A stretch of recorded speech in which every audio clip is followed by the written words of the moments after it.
এতিয়া এই বংশী এটা মঠত কাম কাৰ্য লৈ আমি একেলগে একক প্ৰকাশৰ এটা দিনা কৰা হৈছিল।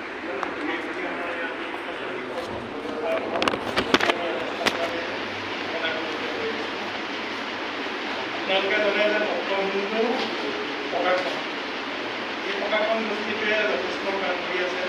যদিও তেওঁলোকৰ ঘৰ মৰিগাঁও, তেওঁলোকে গুৱাহাটীতে আহি যিহেতু গ্ৰন্থৰ যিখিনি মানে চাহিদা হওক বা গ্ৰন্থ এখন প্ৰস্তুত কৰিবলৈ প্ৰয়োজনীয় সেইখিনি গুৱাহাটীত অলপ সুবিধা হয়।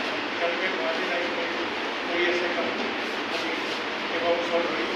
আৰু অলকানন্দা কাকতি আৰু আমাৰ ৰশ্মি ৰাখা কাকতি দুয়োগৰাকী বাই ভনী মৰিগাঁও তেওঁলোকৰ ঘৰ।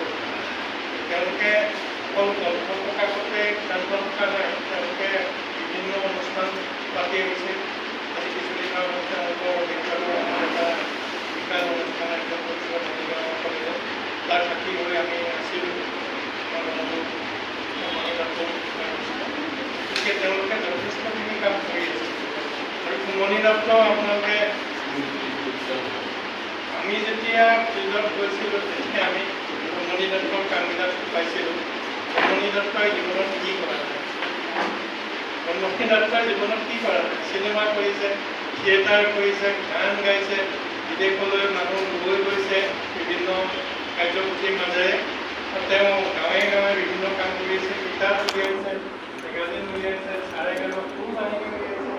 আপুনি অকণমান ভিডিঅ' কৰিব দিছে বাইদেউ নালাগে, এইটো পাৰিলে কৰি দিব। মই অকণমান বেলেগ কামত ব্যস্ত হ'ম, আপোনাকতো কৰিলে হ'ব।